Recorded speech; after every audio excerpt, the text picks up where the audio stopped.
baisser un petit peu la lumière, d'allumer un feu, un vrai comme pour moi ce soit un virtuel, et de tester une méthode scandinave. Le hygge est un art de vivre destiné à faire de notre intérieur un cocon. Et en ces temps de couvre-feu et de nouveaux confinements envisagés, cette leçon venue du Nord mérite que l'on s'y attarde. Catherine Rougerie et Samuel Guibon. Vous en avez assez du froid, de la grisaille et du couvre-feu? Et si vous faisiez comme Julie Marangue?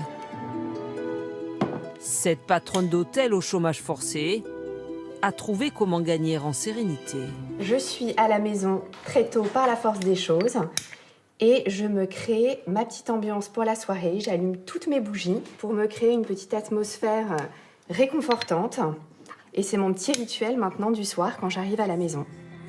Un petit rituel inspiré de ce mot déconcertant qui se prononce hygge, l'art de vivre à la danoise.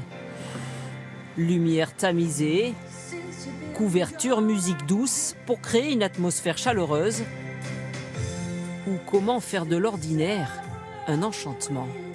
Quitte à être enfermé, autant s'y sentir bien. Et c'est vraiment faire de son chez-soi un vrai refuge et un endroit où on se sent bien et où on oublie un petit peu le stress de l'épidémie. Un phénomène loin d'être isolé.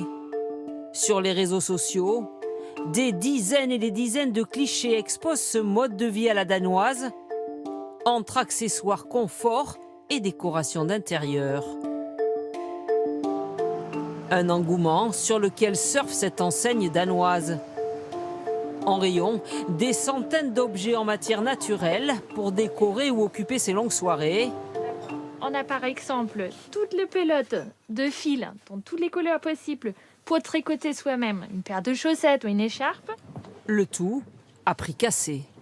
La marque est présente en France depuis 2017 et possède aujourd'hui 40 boutiques. Il y a régulièrement des nouvelles boutiques qui ouvrent et ça, c'est forcément une tendance qu'on va poursuivre.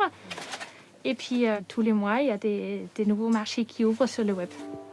Dans cette boutique, plus de 530 clients par jour, malgré les périodes de fermeture. J'avais déjà vu en Danemark pour le coup et je suis contente qu'elle arrive ici. Pourquoi ?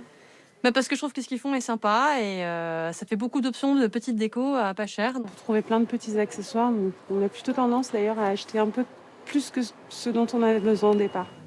Au-delà du marketing, le hygge, c'est avant tout une philosophie développée il y a plus d'un siècle, rappelle cette auteure franco-danoise. C'est pas une question d'accessoires ou de mise en scène, c'est une manière d'être avec l'autre, d'être avec soi. C'est bienveillant. C'est un des ingrédients du hygge, c'est l'empathie. Donc c'est la relation avec les autres, ceux qui nous entourent. Ça nous rend plus heureux et en meilleure santé dans une vie. Selon une récente étude, le Danemark grimpe sur la deuxième marche des pays les plus heureux. La France se hisse au 23e rang seulement. Depuis un séjour en Scandinavie, ce jeune professeur d'anglais vit autrement. Il cuisine, souvent, apprécie la sobriété, profite tout simplement de l'instant présent. C'est une forme de pantouflardise décomplexée. Voilà. Et on passe un moment avec un bon livre, avec un bon thé, et puis voilà, on n'est pas forcément un asocial ou un pantouflard, non. On passe un bon moment, seul ou entre amis, et il ne faut pas en avoir honte, c'est comme ça, c'est agréable, on se met bien. Un petit plaisir pour le palais, surtout du bonheur à portée de main en ces temps incertains.